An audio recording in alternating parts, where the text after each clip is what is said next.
Good afternoon and welcome to today's Schemel Forum Luncheon, generously sponsored by Munley Law. My name is George Licio and I am the Dean of the Weinberg Memorial Library and the Director of the Schemel Forum. And one of the great privileges of my role is I get to meet and introduce so many outstanding speakers. But today is particularly meaningful to me because Dr. Stephen Hales was my undergraduate philosophy professor and advisor. So I credit him and his colleagues with profoundly shaping my philosophical thinking, maybe my thinking in general even, and my life path to a large extent. So it's an honor to welcome him here to the University of Scranton today and to introduce all of you to him and some of his work. Today's talk, Values and Choices in Art Restoration, explores a fascinating challenge that arises when we attempt to preserve objects of historical, artistic, and cultural significance. Whether we're discussing a rare book, a painting, a historic building, even a vintage car, every act of restoration raises a fundamental philosophical question. What makes a work of art itself? How do we ensure that in restoring it, we don't fundamentally alter or undermine its integrity in some way? So Dr. Hales identifies three key types of value in restoration: relic value, which considers an object's age, aura, authenticity, and originality; aesthetic value, which is tied to how the object is experienced, its appearance, sound, or even taste; practical value, which focuses on whether it can still function as intended. The challenge, as Dr. Hales will explore, is finding the right balance among these values, and prioritizing one often comes at the expense of minimizing another. So simply put, a restorer can't maximize all three at once. Enhancing one inevitably requires a trade-off. So this dilemma is not just an academic debate. It plays out in real-world decisions made by museum conservators, bookbinders, architects, even library deans that have to worry about renovating spaces. These choices reflect deeper philosophical discussions about originality, artistic intent, cultural heritage, and preservation. Dr. Hales is very well qualified to guide us through this discussion. He's a professor of philosophy at Commonwealth University of Pennsylvania, formerly known as Bloomsburg University, and has published 13 books and numerous journal and professional publications. He has been a visiting professor at several prestigious institutions, most recently serving as a visiting senior professor at the University of Cambridge. Beyond academia, he's also a professional level bookbinder and restorer, bringing both theoretical and practical expertise to today's topic. So please help me in welcoming Dr. Stephen Hales.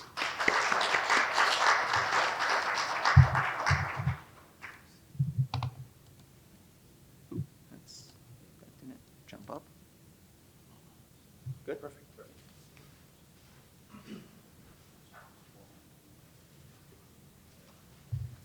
Okay, thanks very much for that introduction, George. And it's a delight for me to see former students flourish as well as George has. So that's a real pleasure for me to be here as well. Okay, so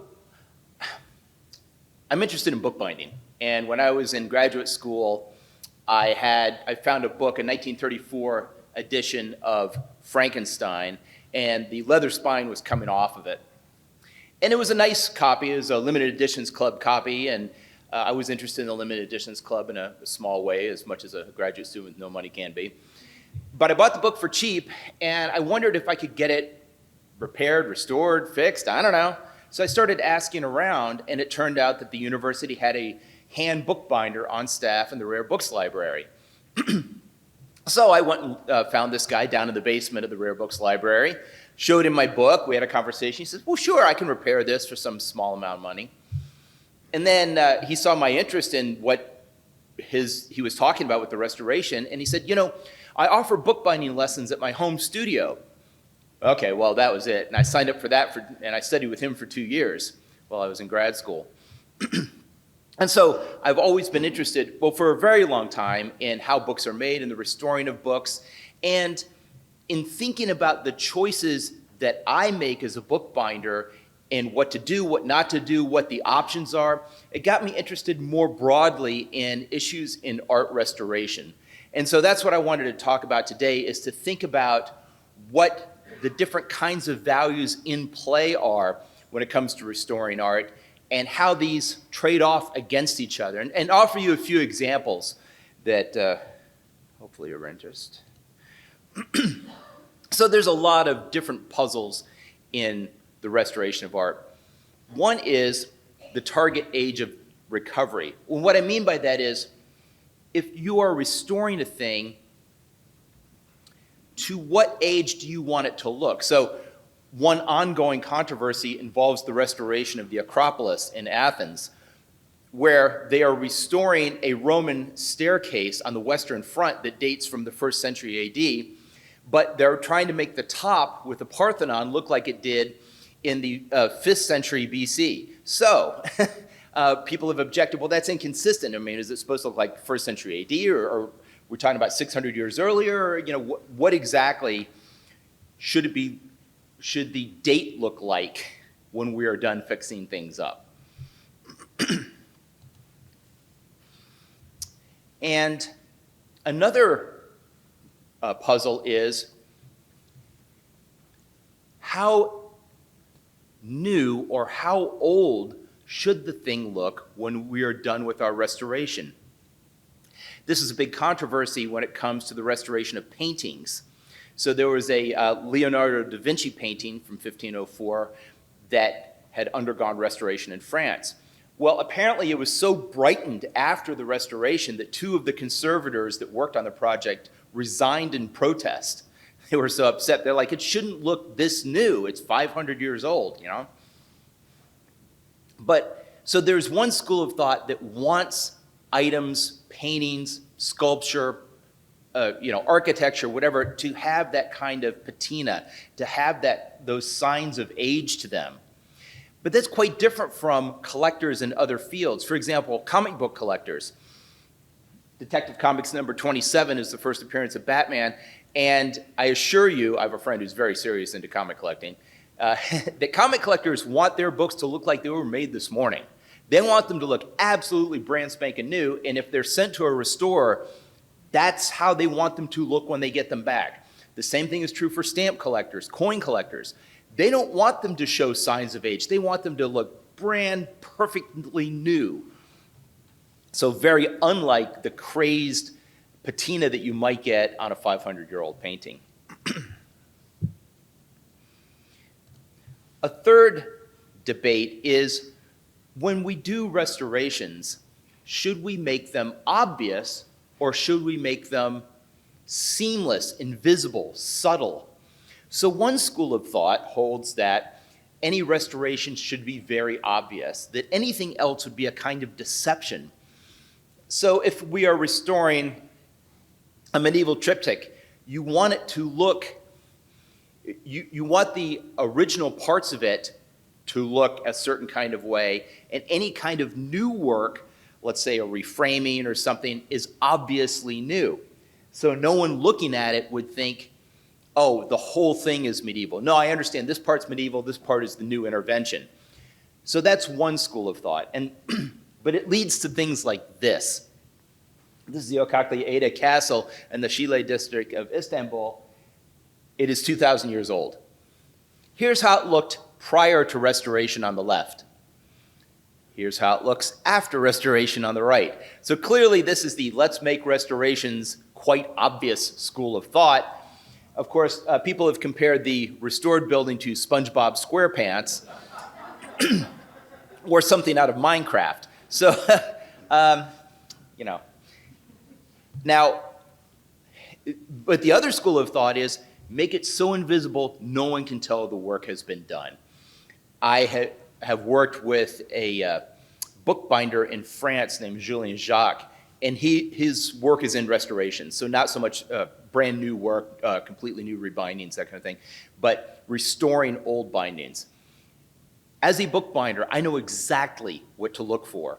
I know where to look, the kinds of signs to look for. I can't even find where the old leaves off and the new begins, and that's on books I've sent to him to work on. I mean, his work is supernaturally perfect. And so that is, as I said, the complete opposite way of thinking about this issue. Okay, so I'm bringing those issues up to you because I think they're quite interesting and worthy of mulling over, but they're not what I really want us to delve into today. What I'm interested in is the interplay among three different kinds of values that are salient in restoration. One is relic value, and another is aesthetic, the third is practical. Now, I'm going to go into some detail about what these are precisely so we can get a handle on that. But what I'm going to show you is that they come into conflict with each other. And this leaves restorers in a little bit of a pickle because what values are we going to be promoting? And why are we promoting that one? Can we incorporate this one as well, or is that off the table? I'm going to try to illustrate some specific examples so you can see why we can't just say, well, let's maximize all of these values, and that's just not a possibility. So what I want to defend here is a kind of value pluralism, that there are many bad ways of making a cake, but there are also many different good ways of making a cake. There's not one uniquely best way to make a cake. And it's the same when it comes to the restoration of art. Now, some kinds of restoration I'm going to ignore. Natural objects, for instance, fossils. So I don't think it takes great insight to realize that a small and broken trilobite is not nearly as appealing as a large and intact trilobite. And obviously there are people that work on the restoration of these kinds of things, and people who work in natural history museums and articulating the bones of dinosaurs back into shape and that sort of business. But that's a very different kind of project than trying to preserve the aesthetic value of a thing or its artistic value. I mean, there's no artist when we're talking about fossils, okay? So we're not addressing artistic intent or anything like that. So there's something else happening. And the same thing is true when we think about historical sites or memorial sites like the Gettysburg Battlefield or Auschwitz or places like that. Again, there's no artist, there's no preservation of the art. It's not an art object, but it is an object. And in trying to keep it intact, we're staving off the degradations of entropy, allowing visitors, preserving it for the future. Many people think there's a kind of ethical component in this, in the preservation of these things. But it seems like there's a different kind of a thing going on than the restoration of fine art, for instance, or books or architecture or whatever. So I'm letting you know about this only to bracket it, okay? So relic value. What is relic value? There have been a lot of scholars who have talked about relic value in different kinds of terminology. Walter Benjamin's concept of an aura, thinking that objects have some kind of special aura about them, or Alois Reigel's idea of age value. It's the antiquity of a thing that lends it value, and understanding that great age makes it appealing in its own way. And Carolyn Korsmeyer talks about the genuineness of a thing. I don't think that any of these are, well, that they're quite right. I think of relic value as what makes an object special merely as an object, not because of how it is used, not because of how it looks or sounds or anything, but merely as the object itself. I think Korsmeyer's idea of genuineness is kind of close to the mark, but I think the idea of genuineness is ambiguous. For example, think about a copy of the Book of Mormon. Is it genuine? Well, in one sense, genuine means, is it a true religious text? Or maybe you think it's just something a con man made up and it's got nothing to do with authentic religion. Okay, those are two competing ideas about what it is to ask if it is genuine. Another idea is it a genuine copy of the Book of Mormon? I mean, like, is that what it really is? It's the Book of Mormon, right? Or is it some other book? Or you might ask, is it a genuine first edition? Okay, these are all different kinds of questions that the word genuine might apply to. If somebody has a poster of Mona Lisa, well, is it genuinely Mona Lisa? Well, I mean, in one sense, yeah, it's not another artwork. In another sense, well, no, it's not a 500-year-old Leonardo painting, right? So that's why I don't like the word genuine, which I think is unfortunately ambiguous. But the idea of relic value is different, or I think it's a better expression in any event. But again, the idea of what makes a thing special merely as being an object. And so I'm just throwing up some examples here of this Ferrari or the first edition of Newton. There's something special about them as objects. And in the case of the Newton, not simply the content of it, there's a million reprints, right? And obviously the content is special, but the first edition is special in a different kind of a way.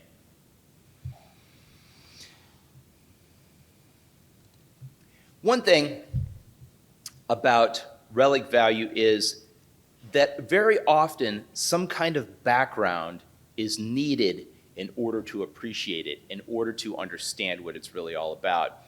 I offer here the Antikythera mechanism, which was discovered by divers off the coast of Greece in, I believe, 1901 in a shipwreck. They had no idea what it was.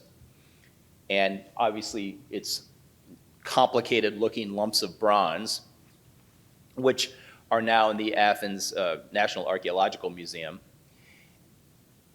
Now it is seen as this unbelievably complex and intricate calculating device from the ancient world that people are continuing to study and to try to figure out what it's all about. And I can report, at least when I saw this at the museum, I mean, there was a sense of awe there that this kind of unbelievably great thing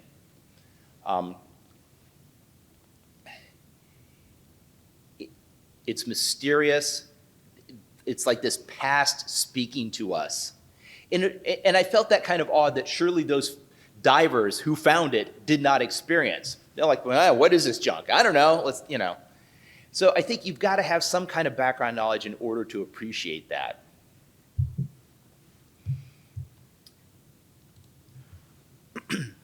One of the things that Korsmeyer argues for is that part of our appreciation of the relic value of a thing, or in her language, the genuineness of an object, comes from touching it. That, and maybe in your own experience, you can think if you've been to a museum that you wanted to touch the thing, right? That maybe you saw that statue and you wanted to put your hand on the statue, the same statue that Bernini carved or whomever, and that haptic frisson, I guess, is a way of connecting ourselves to the past, which is very immediate, tactile, and powerful. I offer here, this is the St. Cuthbert Gospel from the 8th century, and it is in the British Museum. It is the oldest example of bookbinding in the West. It was buried with St. Cuthbert. I got to know Flavio Marzo, who is the head book and manuscript conservator for Cambridge University, and Flavio told me a story about this book. Prior to being hired at Cambridge, he was a conservator at the British Library, and he had worked on this very book. And he said that they had a whole exhibition about it, and a woman came up to him not knowing who he was, and I guess he was just out, near the case or something. She came up to him and got into a conversation, and when she found out that he was the conservator who had worked on the St. Cuthbert, she asked if she could touch him. And I think that's such a wonderful story, the very idea that by transitivity, she could touch the St. Cuthbert Gospel through him, So I think there's something to that. And as I had suggested before, thinking about the Mona Lisa, this is all the Mona Lisa in some real sense, right? But only the one on the left has the genuine relic value.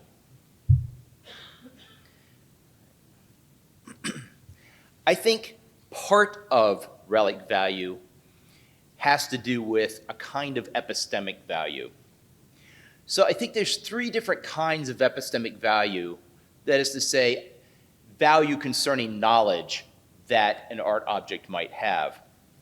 One is propositional content value, which things like books, stelae, cuneiform cones, other old documents, that kind of thing, they have propositional content value. I offer the Rosetta Stone here as an example. So the content of that is, what is it actually saying? So what is the Rosetta Stone talking about? And it's talking about establishing the divine cult of Pharaoh Epiphanes. Right on the tip of my tongue. Anyway, Pharaoh Epiphanes and establishing his cult. So that is the propositional content of the Rosetta Stone. But that's not very important to us, right? We don't care very much about Pharaoh Epiphanes. What we do care about, and why the Rosetta Stone has mattered, is because it allowed us, for the first time, moderns, to translate Egyptian hieroglyphics. And that is the inferential value that it possesses, that it's allowed us to learn something, right? Because the very same decree is in three different languages: Greek, Demotic, and hieroglyphics. All right, well, scholars knew Greek and Demotic, and from that, knowing that it was the same message, that's what enabled Champollion to decipher hieroglyphics. All right, so that's why that matters. And in the same way, if we have, let's say, a piece of Mesopotamian cuneiform that is just the record of a grain transaction, as many of them were, that they were just economic documents. Well, that allows us to infer something about the economy of the time, to understand that, they traded goats for grain, and there was this kind of thing going on. Even though the document is not about that, it's just about, you owe me a bushel of grain, that it's allowed us to reach this further understanding about what's going on. And finally, there's an epistemic relic value. And to stick with the Rosetta Stone example for a moment, when the British Museum first got it, it chalked the engravings white so they could be more easily read. And then they coated the whole stone in carnauba wax, apparently to keep it clean from grubby-fingered visitors. Well, that meant that they misunderstood the kind of stone it was. For a long time, it was thought to be a volcanic basalt. And then about 25 years ago, it underwent a cleaning. They cleaned off all that wax, they cleaned off all that chalk, and they found that it was granodiorite. Well, once we figured that out, then we can start asking, where was it quarried? Where did it come from? Right? So it helped us to understand something more about it as an object, because we could tell what kind of a stone it was. And that's what I mean by epistemic relic value.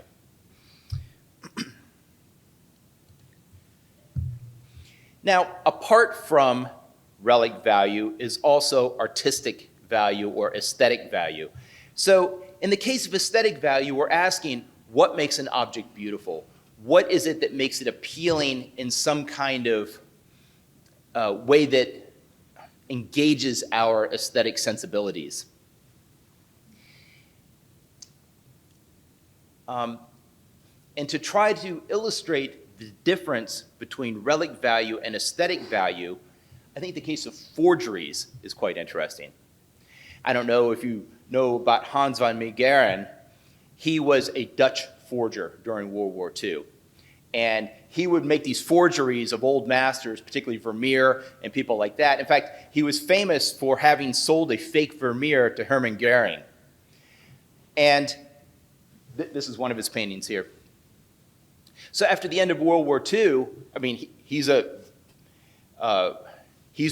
been making money hand over fist selling authentic Vermeers, all right? At the end of World War II, the Dutch accused him of selling cultural treasures to the Nazis.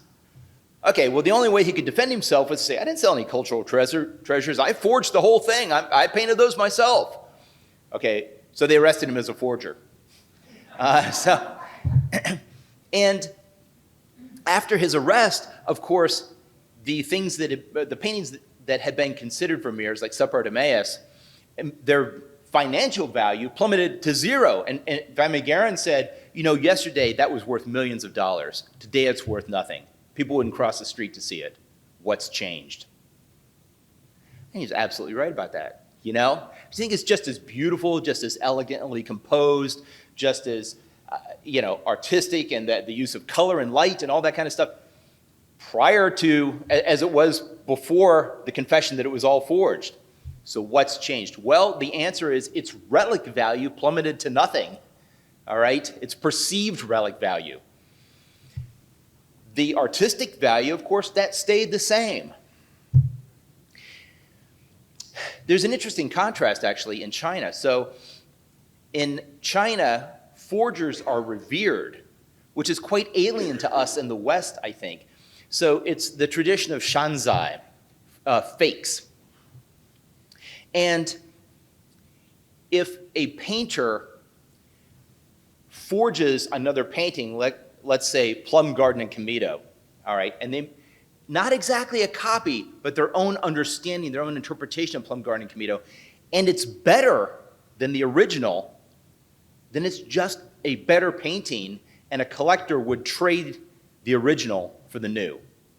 And in a way, this is a kind of a Platonic view, trying to achieve the perfect form of the painting. So the idea of relic value doesn't mean very much. It's all about what is the most beautiful painting. Your Plum Garden and Camito is even better. Other examples of this are replica watches or replica handbags, right? And some of these fakes are incredibly good. I mean, really, only a trained professional could tell the difference. One of these is a genuine Rolex and one is a fake Rolex. Can you tell which is which? Okay, if the answer is no, then why do you care? Right? Okay, and if you say, well, I care because I want the original. Well, you want it for its relic value, not for its artistic value. They're indistinguishable, right? You need an expert with a jeweler's loupe to pick them apart. Or, I think another example is musical covers, where we typically value the aesthetics more than the relic value, more than the originality. Because there are a great many musical covers that are superior to the original. I offer here Jimi Hendrix playing Hey Joe. So, does anybody know who originally performed Hey Joe? Yeah, I didn't think so. The Leaves, right? You've never heard of the Leaves. Yeah, they're terrible, okay? And their version of Hey Joe is terrible. Hendrix is genius. I mean, it is an absolutely brilliant interpretation, okay? Or I think this is true for very, very many popular songs. Aretha Franklin, Respect. I mean, how many people know that she did not compose that, and that was not her original song? Yeah, Otis Redding, that's right. Okay, but few people know, and everybody thinks of her version and thinks of it as being the best, and it's not that anyone looks down and say, oh, well, come on, she didn't even write that. I mean, that's not, no, it was because her version was so good. All right, so what I've been suggesting so far is there's this difference between relic value and aesthetic value, and many times it seems like we prefer relic value, that's very important to us, but in the cases of fakes and covers, or in the idea of the Chinese shanzai, maybe you think that aesthetic value is more important than relic value. I also want to talk a little bit about practical value, because many objects, there's a kind of practicality to them that in restoration we need to respect and consider. Furniture is meant to be used. You need to be able to sit on a chair. Cars need to be able to be driven. Books, you need to be able to open them and read them. Buildings need to be occupied. If any kind of restoration fails to respect that, something's gone wrong. A car you can't drive is a prop, right? It's not a real car. This is the Temple of Dendor. So the Temple of Dendor was originally in Egypt. It was built 2,000 years ago. And when the Egyptians built the Aswan High Dam, that it was going to be flooded. So they took it apart piece by piece and gave it to the United States. It is now in the Metropolitan Museum of Art in New York City, and that's what it looks like now. So it's not been a temple in a very long time. So in this sense, it has no practical value at all. I mean, it still retains its relic value. It still retains its aesthetic value, right? But there's no practical value. It's not a temple, and it hasn't been since forever. Or here's another example. You'll like this one, I think. This is a 1954 Ferrari 500 Mondial. The car crashed, caught on fire, and then a building fell on it during Hurricane Charlie. So naturally, it sold for almost $2 million in 2023 to some rich and insane person, I assume. Well, I gather they will be putting at least that much money into fixing it up. I know, it'll just buff right out, no doubt. It has relic value, right? I mean, these are the original parts of that 1954 Ferrari. I can't say it has much aesthetic value, and certainly no practical value, right? Now, you may have noticed that one thing I've not discussed so far is monetary value. And the reason for that is it's really a function of artistic relic or aesthetic relic and practical values. A lot of times people bring something to a restorer and say, what will it be worth when you're done? And what they mean is, what could I sell it for? These things fluctuate. Sometimes, I've seen very often people who think that any kind of restoration will lower the value, the monetary value of an object, and that is totally false. And in fact, it depends on what period of history you're in. So in the 18th century, books, when they were printed, were sewn together in a very kind of flimsy way and put into cheap cardboard covers. All right? And then what was expected is that the purchaser would then take that book to a commercial bindery and have it bound to taste, whether something simple and utilitarian, something elaborate and fancy, or, you know, depending on your taste and budget. So the original binding, the cheap, flimsy cardboard covers back then, people were like, well, why did you not take this in and get it done right? Plus, the pages would still be closed, that is to say, folded over at the top and in the front, so the book couldn't even be read yet because of how it was assembled. You'd have to slice the pages open. But nowadays, of course, book collectors are thrilled to get an original board's copy of Immanuel Kant or somebody that was never even taken to a binder, never opened, never read. I mean, looked like it was just made at the printers. So that is more valuable now monetarily.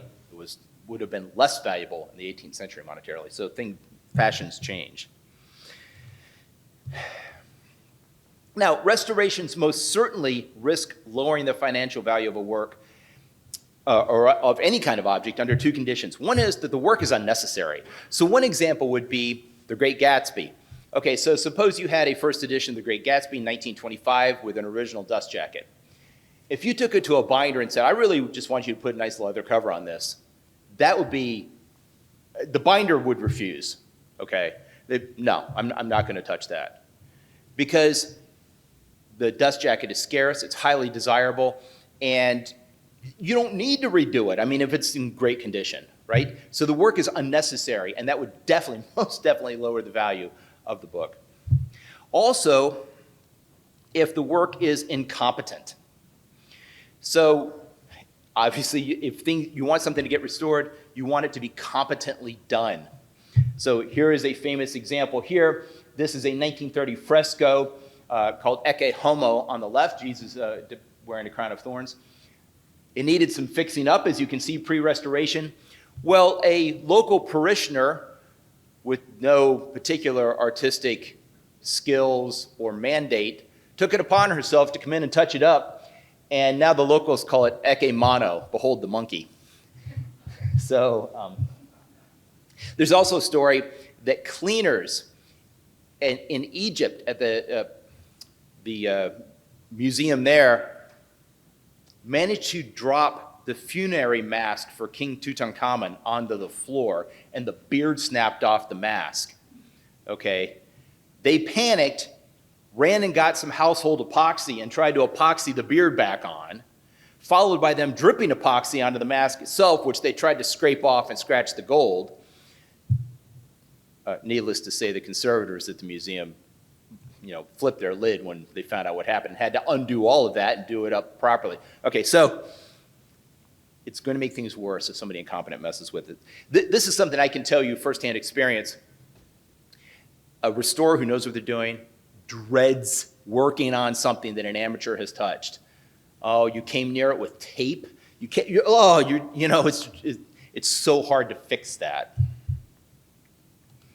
Okay, so which values are best?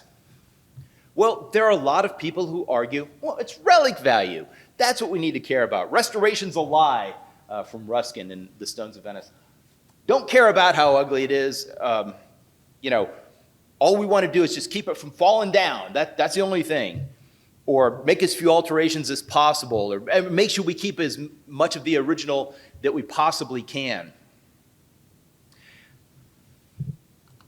Other people argue that it's artistic value, aesthetic value, which is what really matters.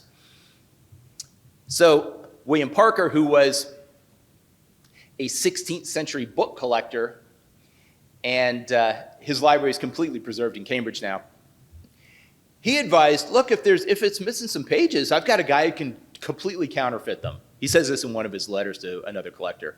Yeah, my guy can totally counterfeit those missing pages and put them right on in. Okay, because it's going to make it complete. It's going to make it intact. So many people have argued that, no, it's really the aesthetic value, how beautiful this object is, how complete it is. That's what we need to focus on.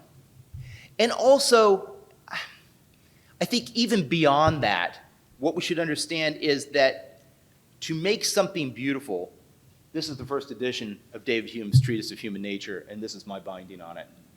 This is the most difficult binding I've ever attempted. It's called a Grolier binding. The cover took me 50 hours of work. To even try this is to say to this copy, you matter to me, and I have done the best for you that I know how to do. And I think this is a way of taking things that are torn, flaked, stained, broken, crumbling, and transfiguring them.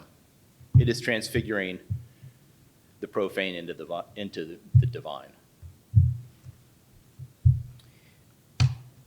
There are people also who think that practical value is the most important thing.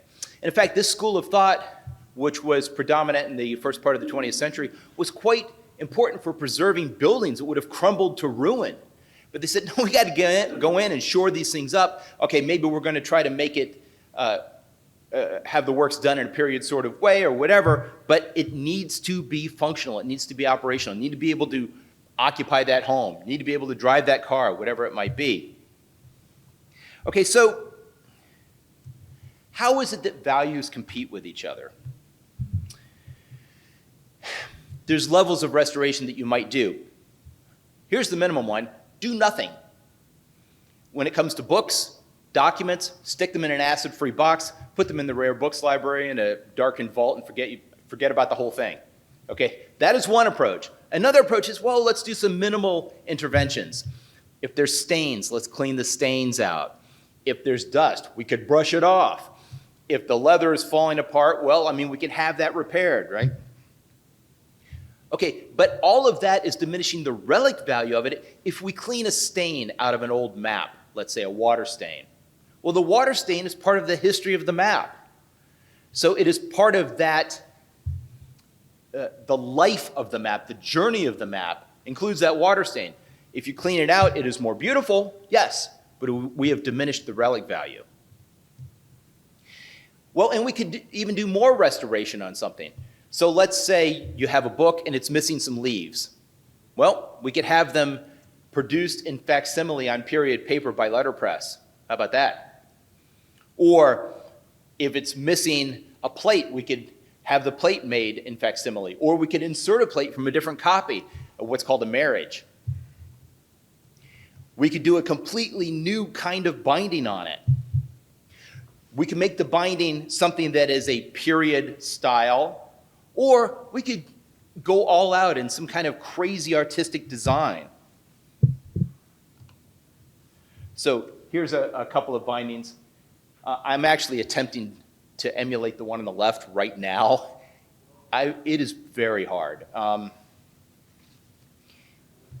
So I actually brought a couple of things with me. So this book right here is a facsimile of a 1477 book called Dictes and Sayings of the Philosophers, and it was printed by William Caxton, who is the first printer in the English language, and this is the first book he printed. A genuine Caxton from 1477 is unobtainable. I'm not sure there are any in private hands. This facsimile was printed 400 years later, 1877. So I bought it and rebound it. Now, I bound it in a quasi-medieval style. It was just in brown cloth when I got it. Okay, so what I mean by a quasi-medieval style is the design is a medieval design, but I did it in gold. Well, gold did not enter into bookbinding in the West until the 16th century into Italy, coming out of Persia. All right, so it would not have been in gold. There would have been no gold tooling at that time. I titled it on the spine. Medieval books were not titled on the spine. Their titles, if at all, would have been written on the foredges of the leaves. Okay, so I did it in a quasi-medieval style. Well, why didn't I do it in a 19th century style? It genuinely is a 19th century book. Do you see what I mean? But I had to make some choices about what look I was going for, what effect I wanted to achieve. Or here's another book. This is actually a box right there, and you can see I embedded a computer motherboard into it. But inside is this book, The Mathematical Theory of Communication.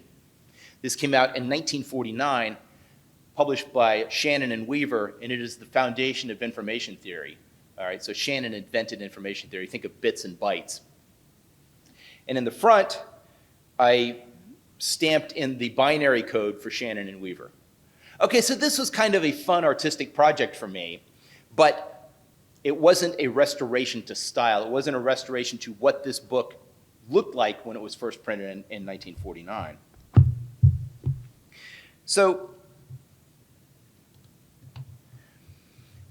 all possible choices in restoration involve trade-offs among legitimate competing values. Are we trying to promote the relic value of a thing and do as little as possible? Are we trying to promote the aesthetic value of a thing and make it as beautiful as we can? Are we trying to make it as practical as we possibly can? If I wanted to make it as practical as I possibly could, I would have bound this in library buckram so it'd be sturdy for handling for generations. I used goat skin, which is quite durable, but nonetheless, I'm sure there were more durable things I might have used. So what lever are we pushing forward in the full knowledge that some other lever is coming back when we restore?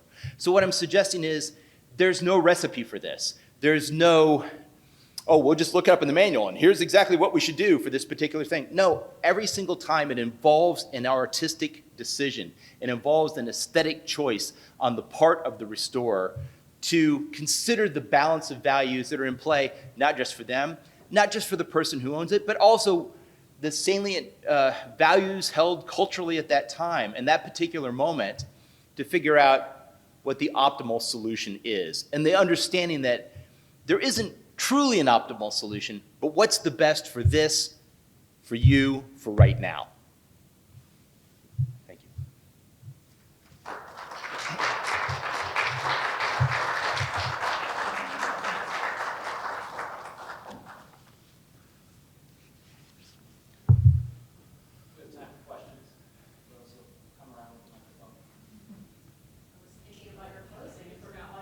Okay, does anyone have a question?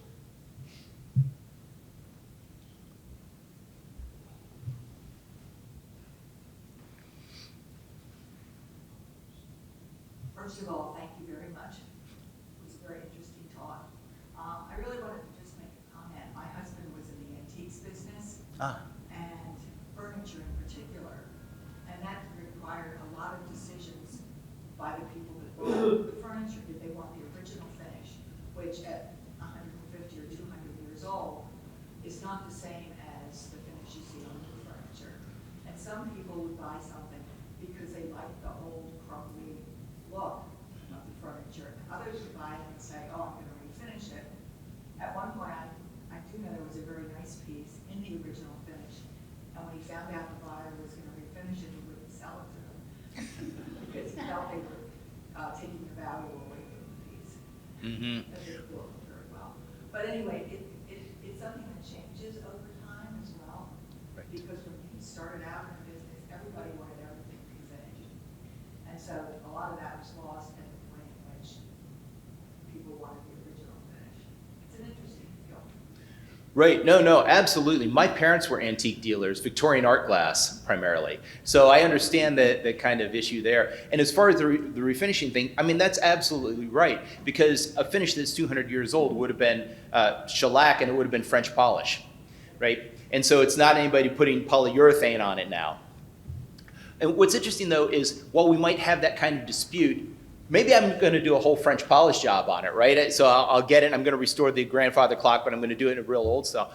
We could come to an agreement that I'm not going to paint it, right? Because we understand that that would diminish it in a kind of way that would be an incompetent restoration. But you're absolutely right. I mean, these kind of values, these value decisions and trade-offs and historical changes with respect to what really matters, and we see it all over the place. No, I think that's absolutely right.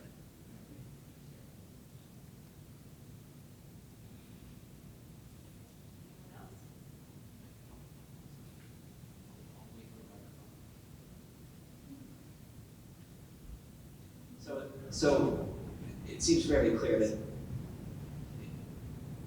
it's not as if one particular value is more valued than the other. Any one of them could be equally valuable in any given restoration. But I wonder, do you preference one over the other when you're doing your work, or does it depend on the book itself? Does it, what is it that you sort of lean towards? And I imagine other restorers probably also have similar preferences, but maybe that's not similar to yours, but they might have preferences of their own, is what I'm saying.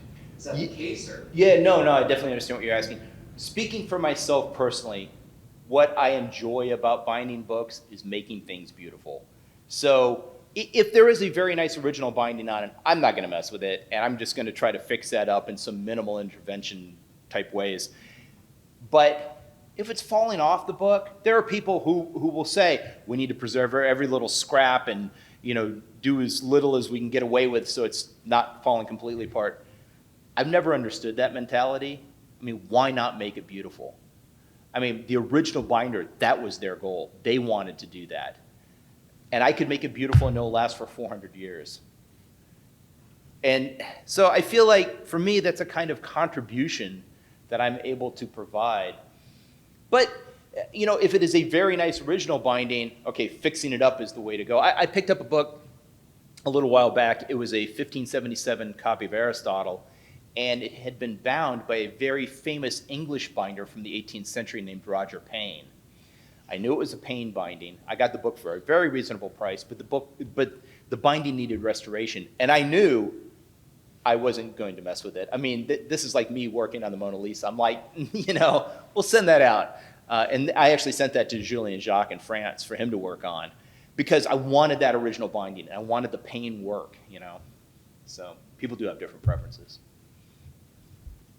So based on something you said, do you feel like you become a part of the history of the particular piece you're working on then? So you're talking about 400 years in the future. You're part of the provenance then. Yeah. You're sort of metaphysically married to the work itself when you're doing these things. Yeah, I mean, in a way, yes. Yeah, I mean, and there's something gratifying about feeling that you can be part of a tradition of that thing, which is certainly, I don't know. It's something that appeals to me in any event. And that there's a kind of preservation of our cultural heritage as well. You know, books that might be financially valuable, but not extremely valuable, that, you know, you could easily imagine just winding up in a box in someone's closet. Well, you know what? You make it beautiful, and now it's on the shelf, and it will be preserved. You know, and I feel the value of that too.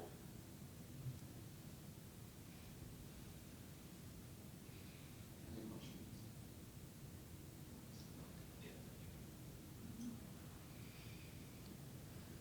So just on the slides, you showed some books that you found and divined, and you have some here. What I is did those. the best or your most favorite one that you have completed or will complete? I'm pretty proud of this set. You can't see the covers, but they're pretty gold decorated as well. And they're very large. They're this tall. And I dyed the leather myself in 5 different colors. And that was quite the project. And I had dies cut for the lettering. So, I mean, that was a pretty big project for me. Certainly, this one here, I mean, I look at it, I did it several years ago, I look at it, I see the flaws in it and how I think I would be better now as a binder. But this was the absolute limit of my skill at the time. So I'm proud of that. And if I can actually pull off this one on the left, which I've been cutting little pieces of vellum for a month. And we'll see. Maybe that would be good too.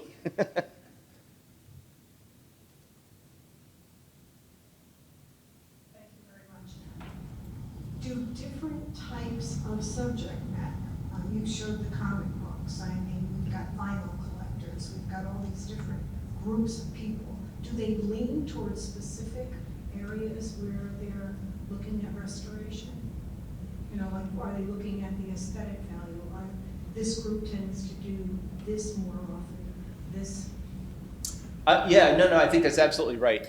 And I think the comic book collectors, the coin collectors, the stamp collectors, they really are all about maximizing the aesthetic qualities of the thing. They want it as beautiful as possible. They want it to look like it was just made, you know, whereas other kinds of, I mean, not even, I hesitate to even say it's all about collectors. I'm also thinking of museums, institutional collections, where you want to see that patina, and people value that patina. And to over-restore it takes that away, and that is a diminishment, because patina in some way is a signifier of relic value, because you can feel and sense the history of the thing. And I think that's certainly true in the case of paintings or furniture, you know, or those kinds of things. Car collectors are an interesting group, because normally they want them even better than new. Body gaps are tighter. The paint is better than what they made 80 years ago, right? So in car restorations, it's often even superior to the day it was made. So yeah, it really does vary.